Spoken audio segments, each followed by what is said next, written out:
ఎన్నో నిద్రలేని రాత్రులు గడిపాను. డిఫరెంట్ టైప్స్ ఆఫ్ క్వెషన్స్ నా మైండ్‌లో నుంచి పోయేవి కాదు. నిద్ర కూడా సరిగ్గా పట్టేది కాదనమాట. ఎప్పుడైతే ఫస్ట్‌లీ వేరే స్కూల్ నుంచి ప్రిన్సిపల్ ఆఫర్ వచ్చిందో, అంటే "నువ్వు చేయలేవేమో సుప్రియ, వద్దు. అవసరమా నీకు? అంత రిస్క్, అంతమంది పిల్లల ఫ్యూచర్ నీ చేతిలో, అంత స్కూల్ నీ చేతిలో." అండ్ పేరెంట్స్ నుంచి ఏదైనా చిన్న పొరపాటు, పిల్లలు ఏదైనా చిన్న పొరపాటు, ఏదైనా దెబ్బ తాకిచ్చుకున్నా సరే, ఏదైనా జరిగినా సరే, అంటే ఏదైనా మిస్టేక్, చిన్న మిస్టేక్ జరిగినా సరే తీసుకోగలనా? అన్నీ బ్యాలెన్స్ చేసుకోగలనా? అసలు మెయింటైన్ చేయగలనా? అని చెప్పి ఇలా ఎన్నో క్వెషన్స్ వస్తుండే. అవసరమా సుప్రియ, నీకు వద్దులే, ఇంకా వైస్ ప్రిన్సిపల్‌గా చెయ్యి, ట్రై చెయ్యి. వైస్ ప్రిన్సిపల్‌గా అడుగు, వద్దు ప్రిన్సిపల్ వద్దని చెప్పేసేయి అని చెప్పి నాకు నేను ఇలా నువ్వు చేయలేవు, నెక్స్ట్ ఇంకెప్పుడన్నా చూద్దాం ఫర్దర్‌గా, ఇప్పటికైతే వైస్ ప్రిన్సిపల్‌గానే అడ్జస్ట్ అయిపో అని చెప్పి ఇలా ఎన్నో వస్తుండే. నాకు నేను ఇలా అనుకునేదాన్ని.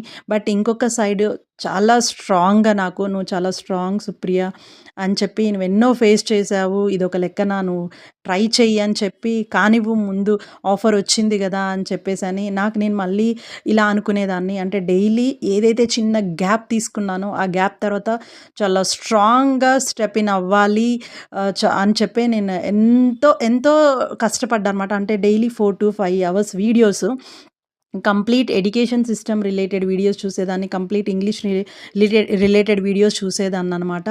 అండ్ మార్నింగ్, ఈవినింగ్ లేట్ అవుతుంది.